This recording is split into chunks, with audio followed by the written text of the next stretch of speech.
I met a gypsy. So we could go in a million directions here.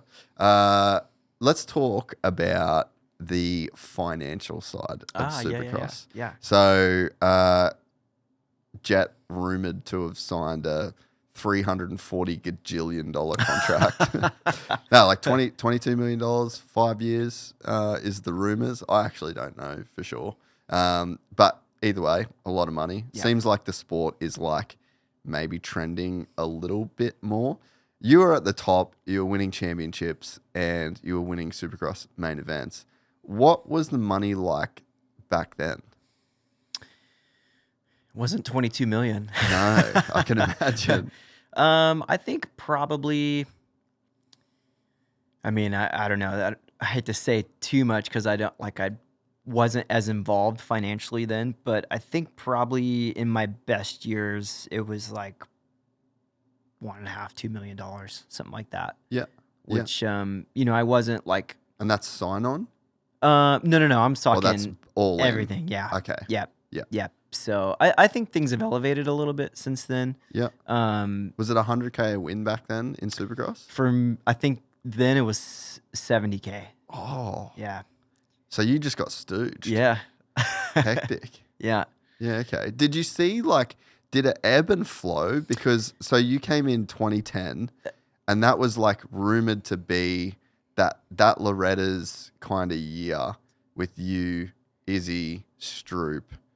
Was it your year? So 2007 was that the year before? Was Izzy, Stroop, and myself, Will Hahn. There was a bunch of guys, and money was good. Yeah. So in 2006, I won all my motos at Loretta's. Dude, you were 2 years before everything went to shit. Yeah. So that's where I was going. 2006, I win everything. 6 for 6 at Loretta's. Yeah. Ziggy talks to me. Hey, we want to sign you. I'm like, dude, I don't use factory connecting suspension, but I'll try. And he's like, no, we want you on a race team. Then I'm like, oh, okay. You thought you were getting some golf. Yeah, I'm like, I'm sweet. I mean, I'm sure your valving's good. I've got a guy, but, and that contract was $300K as an amateur. Wow. And so I was like, sick. Had you ever really made any money before that? Basically just contingency, probably. I mean, that same year, Ponca and Loretta's, I won all the classes at Ponca and all the classes at Loretta's. I made $18,000 or something. Wow. For me, I was like, we're rich, I'm rolling in it. So $300K was no way. And I think if I won a championship, it bumped up to $350 or something like that. So I came in at a really good time. I mean, that's almost still a good contract today. In amateurs? For a 250 guy. Say you're a PC guy or whatever. I mean, it's probably not good anymore, but it's definitely still, it was good at the time. Yeah. So, and $300,000 in 2007 was worth a lot more than $300,000 today. Yeah. So, so fast forward end of 2009, I'm a champion. Had a couple injuries, but the potential's really high. I've done really well. So I'm thinking, hey, $500-600K. And this is right after the recession. Mm-hmm. So they're $375.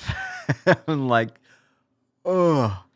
But that's kind of how it went for a minute in the sport. 08, 9, 10, 11, it started to recover a bit. But I was thinking I was just going to crush it, and I couldn't get anything from anybody.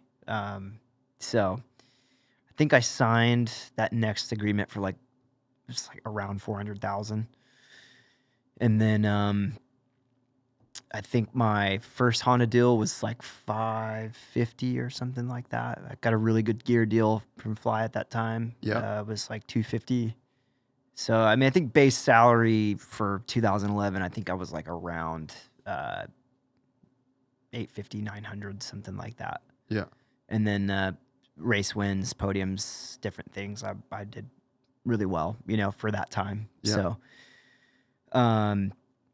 unfortunately, I never the only time I really leveraged a contract was probably 2014. I think I signed for $750 with Honda. Wow. But it was always like so I had a great 2011, won Supercrosses, was like a title contender at that time. But when it came time to renew my contract for that one, I just broke my back. And I wasn't even sure I was going to. Was that round 1 of 2012? Didn't race round 1. No, it was round 2. It was round Dodger Stadium. 3. So it went 3. Anaheim. I didn't race because I was coming off a broken collarbone. Yeah. Came back early for Phoenix. Got like 6th or 7th. The third round, broke my back in Dodger Stadium. So I think they came in at like 250 for that, and I was like totally just brokenhearted. $500K pay cut. Yeah. So I went to Cowie, almost rode for Cowie. They were offering good money.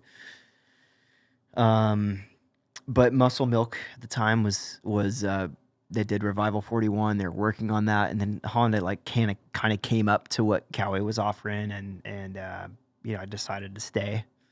I wasn't sure how the dynamic with Villapoto was going to work. With UNRV. Yeah, Yep. And we kind of have different bike setups, so I'd heard rumors about Cowie kind of having one guy, and then the other guy has to kind of figure it out.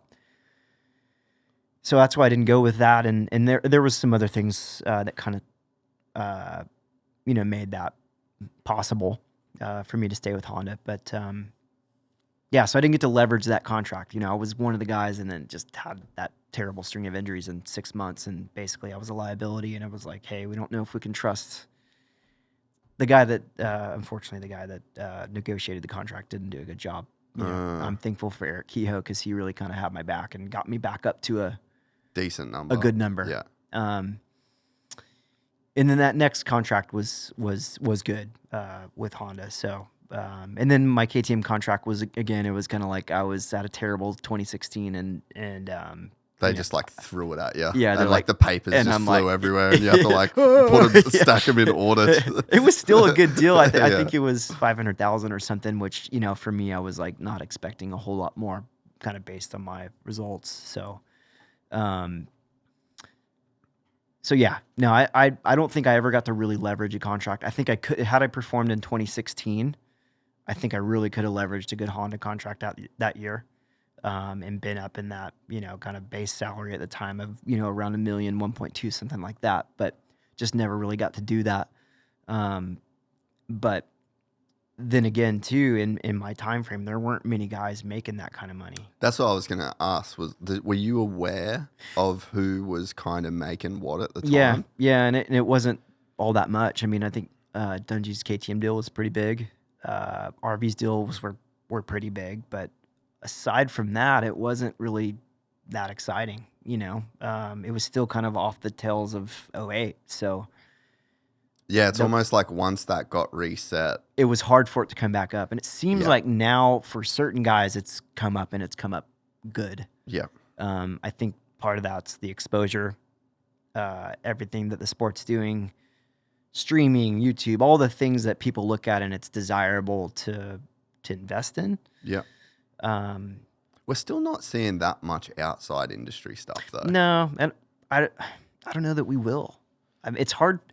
I think until we open up a lot. And what does that look like for you? That means like total YouTube access, a lot of appearances. Like if you look at a NASCAR deal, like look what they're doing in a week. They're going to like Vermont to go like sign at a Lowe's. Mate, 100%. Yeah. And we're not going to do that. If you enjoyed this content, please like and subscribe. And to listen to the full 3-hour podcast, search Gypsy Tales in your favorite podcast platform or click the link in the description below. Gypsy Gang.